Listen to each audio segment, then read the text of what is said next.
Setelah Anda menyaksikan video ini, jangan lupa berselawat kepada baginda Nabi Muhammad sallallahu alaihi wasallam.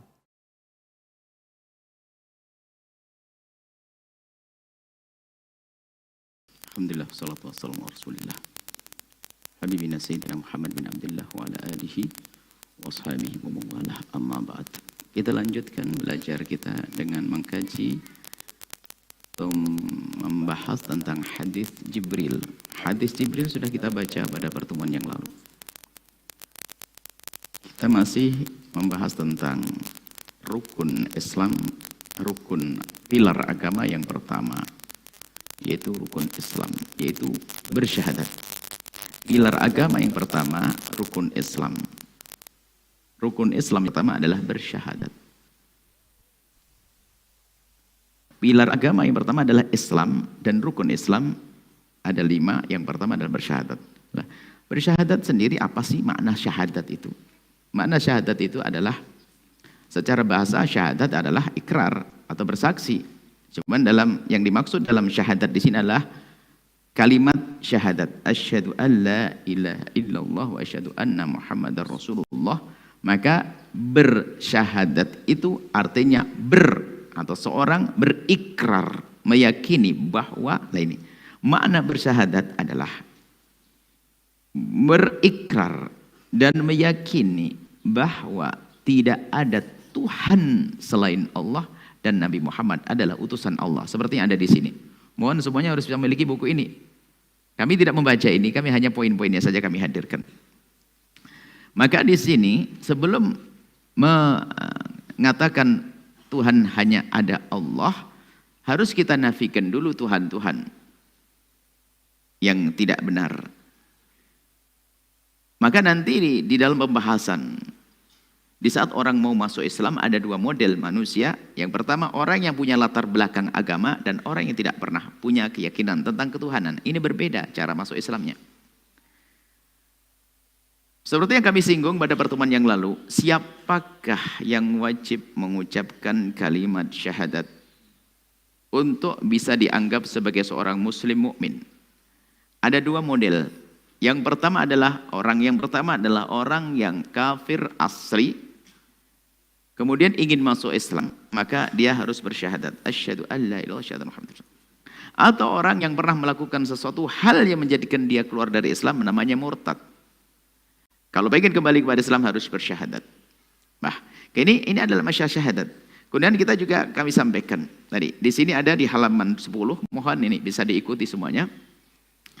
Bagi orang yang masuk Islam ada 2 macam. Yang pertama, orang yang punya latar belakang agama. Kalau dia punya latar belakang agama, keyakinan apakah dia meyakini ada Tuhan selain Allah atau ada Nabi selain Nabi Muhammad, maka cara bersyahadatnya berbeda. Dia harus, misalnya ada Tuhan selain Allah, diyakini. Maka di saat ingin bersyahadat, asyhadu an la ilallah, aku bersaksi tidak ada Tuhan selain Allah, dan harus langsung dinafikan Tuhan selain Allah itu. Tidak ada Tuhan selain Allah, maka Tuhan itu bukan Tuhan. Yang aku yakini dulu bukan Tuhan. Biarpun tidak harus diucapkan. Dan mengucapkannya bisa saja di waktu berbeda. Bahwa ini yang aku yakini selama ini sebagai Tuhan bukan Tuhan, baru kan asyhadu an la ilaha illallah. Begitu juga tentang Nabi. Kalau dia meyakini ada Nabi setelah Nabi Muhammad, keluar dari iman dia. Ingin kembali, dia harus mengucapkan kalimat wa asyhadu anna Muhammadar Rasulullah. Aku bersaksi bahwa Nabi Muhammad adalah utusan Allah. Enggak cukup. Sebab yang mengatakan ada Nabi setelah Nabi Muhammad juga meyakini Nabi Muhammad sebagai Nabi.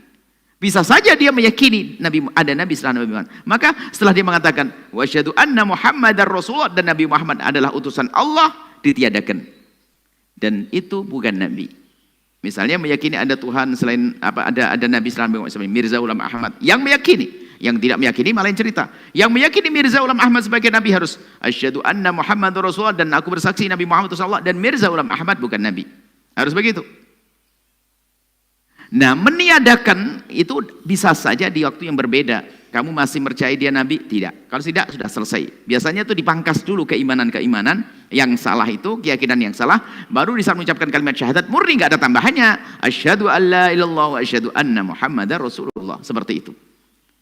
Nah ini. Kemudian juga kami ingatkan kepada siapapun jangan gampang mengatakan orang murtad keluar dari Islam. Sampai suatu ketika ada gerakan yang belum ikut kelompok kami ikut bersyahadat bersama maka belum Islam. Lah ini kacau. Ini bahaya banget. Artinya mengatakan orang lain adalah belum beriman, belum Islam, belum Muslim. Mengatakan kafir nggak boleh.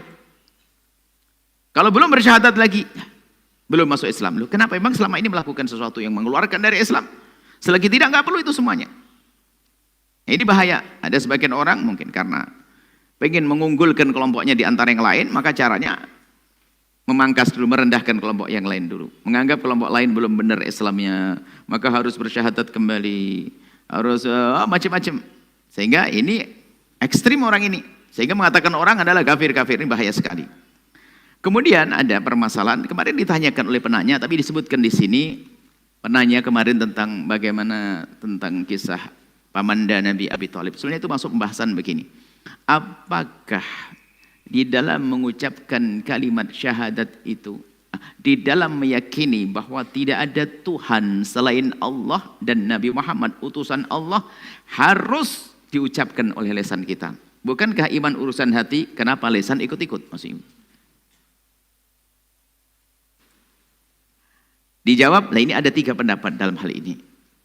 Yang pertama adalah yang mengatakan bahwa mengucapkan kalimat syahadat adalah sebagian daripada iman tersebut. Artinya jika tidak mengucapkan kalimat syahadat, biarpun orang itu hatinya mengimani, maka tidak dianggap beriman. Kenapa? Iman itu terdiri dari iman di dalam hatinya dan mengucapkan dengan lesannya. Kalau lesannya belum mengucap, maka ini belum beriman. Maka yang tidak mengucapkan kalimat syahadat, biarpun iman di hatinya, dianggap belum beriman. Yang kedua adalah yang mengatakan ini dalam istilahnya adalah al-nutqu bi syahadatin syatrun minal imani. Yang kedua adalah an-nutqu bi syahadatin syartun minal iman. Yang kedua adalah mengucapkan kalimat syahadat adalah syarat diterimanya iman. Syarat sahnya iman. Artinya kalau tidak bersyahadat tidak sah. Maka biarpun dia beriman dengan hatinya, kok kemudian dia tidak bersyahadat, maka tidak sah imannya. Masih dalam wilayah belum beriman. Kafir. Yang ketiga adalah mengucapkan kalimat syahadat adalah syarat untuk dianggap di dunia sebagai orang muslim. Dunia untuk diperlakukan di dunia sehingga bisa saling mewarisi, bisa dinikahkan dengan orang muslim, kemudian dan seterusnya, mendapatkan zakat sebagainya.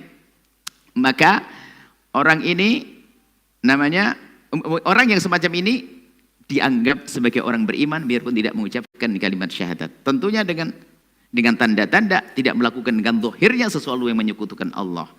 Nah, yang ketiga ini celah. Jadi mungkin dong ada orang beriman kepada Allah dengan hatinya tapi lesannya belum berucap. Memang di dunia dia kita sebut sebagai orang kafir. Tapi di hadapan Allah bisa saja dia termasuk orang yang bakal diangkat dari surga, dari neraka menuju surga Allah. Lah ini peluang, bagian yang ketiga ini peluang, selagi ini adalah ilmiah, pembahasan ilmiah, maka di saat kita melihat pamanda Nabi Muhammad yaitu Abi Thalib, ya sangat mudah kalau kita yang mengatakan Abu Thalib kelompok pertama tadi tidak beriman, kelompok kedua tidak beriman, adalah mereka punya keyakinan dan itu ada sandaran ilmunya. Kita tidak perlu juga bermusuhan dengan orang-orang semacam itu karena ada dasar ilmunya. Tapi bagi yang mengimani bahwasanya Abu Thalib beriman dan kita husnudzan karena pamanda Nabi Abu Thalib membela baginda Nabi dari masa kecilnya yang merawat sampai Masya Allah. Maka ini peluang untuk kita husnudzan bahwasanya Abu Thalib adalah orang yang beriman dengan hatinya. Nah, adapun lesannya berbeda. Ulama ada yang mengatakan Abu Thalib pun sebetulnya sudah berucap dengan lesannya, dengan syair-syair sanjungannya kepada Nabi Muhammad. Jadi untuk Abu Thalib lebih mudah kalau kita berhusnudzan bahwasanya Abu Thalib termasuk orang yang beriman dan itu pamanda Nabi SAW. Dan kebaikan-kebaikan yang dilakukan selama ini untuk membela Nabi Muhammad juga akan diterima oleh Allah karena ada iman di dalam hatinya. Biarpun secara zahir, hukum zahir adalah belum bisa diperlakukan hukum di dunia, tapi di akhirat husnudzan gitu saja. Ini babnya. Nah, ini adalah lebih indah di saat kita berurusan dengan baginda Nabi Muhammad sallallahu alaihi wasallam. Baik, kemudian juga mengucapkan kalimat syahadat, ya kita singgung, apakah kalau orang mengucapkan kalimat syahadat harus dengan asyhadu alla ilaha illallah wa asyhadu anna Muhammadar Rasulullah? Dijawab oleh para ulama, kebanyakan ulama mengatakan begitu. Tapi banyak ulama mengatakan tidak harus seperti itu. Bisa dengan bahasa apapun yang bisa difahami. Misalnya tadi dengan bahasa Indonesia. Tapi selagi masih bisa bahasa Arab, ditalkin dengan bahasa Arab. Biar tidak khilaf di antara para ulama. Biar tidak masuk khilafnya ulama. Ditalkin dulu biarpun dia nggak paham artinya. Padahal bacaan sudah repot. Apalagi lesan-lesan yang tidak biasa berbahasa Arab. Mengucapkannya lucu. Dan maknanya pun bisa berubah. Nggak apa-apa, ditalkin dulu dalam bahasa Arab. Kemudian setelah itu dituntun dengan bahasa yang ia pahami. Bahasa Jawa, bahasa Jepang, bahasa Jerman. Oke. Aku bersaksi dan meyakini sesungguhnya tidak ada Tuhan selain Allah dan Nabi Muhammad adalah utusan Allah. Nah ini bisa saja. Ada yang mengatakan harus dengan kalimat asyhadu alla ilallah. Baik, dalam hal ini mudahlah. Kemudian juga bisa jadi sampai ada mengatakan yang penting mengarah kepada makna meyakini Tuhan hanya Allah dan Nabi Muhammad utusan Allah. Misalnya Pak, aku meyakini Nabi Muhammad Nabi, Allah utusan Allah adalah Tuhan, Nabi Muhammad adalah Nabi. Ada yang mengatakan begitu sudah sah karena dengan keyakinan dia mengatakan meyakini. Cuman ingat kepada semuanya yang ingin mentalqin hamba-hamba yang mau masuk Islam, talqin dengan asyhadu alla ilaha illallah wa asyhadu anna Muhammadar Rasulullah dengan bahasa Arab biarpun belepotan nggak apa-apa. Direkam itu kenangan gitu. Dia nanti kalau sudah masuk Islam lama kenangan, wah ini kisah indahku waktu masuk Islam mengucapkan belepotan asyhadu alla ilaha illallah wa asyhadu anna Muhammadar Rasulullah. Ini insyaallah. Baik. Jadi itulah tentang syahadat. Kemudian siapapun harus menjaga syahadatnya ini, keislamannya ini. Jangan sampai kita melakukan hal-hal yang mengeluarkan dari Islam. Dan kita perlu belajar kalau begitu setelah ini. Setelah ini ada tambahannya nanti. Setelah kita belajar kitab hadis Jibril, kemudian Sam'iyat, nanti kita akan belajar satu buku lagi dirapikan tentang apa saja yang menjadikan Islam iman kita batal. Kita perlu tahu itu. Jangan sampai kita ternyata selama ini iman kita sudah batal. Karena apa? Kita telah melakukan banyak hal yang menjadikan ya, ini iman batal. Ini ada banyak di kitab ditulis oleh para ulama. Nanti akan kita rapikan, kita ulas kembali insya Allah. Dan semoga kita semuanya bisa menjaga iman kita. Menjaga Islam kita. Dan khusus ini hal-hal seperti yang ditanyakan kemarin masalah Abu Talib. Yuk kita jangan membahas masalah itu deh. Ini ada hubungannya dengan baginda Nabi. Sudahlah, jangan dibahas. Di majelis pun nggak perlu dibahas. Kalau ditanya kemarin tidak dibahas. Dan kini kita bahas justru untuk bagaimana agar kita itu tidak gampang.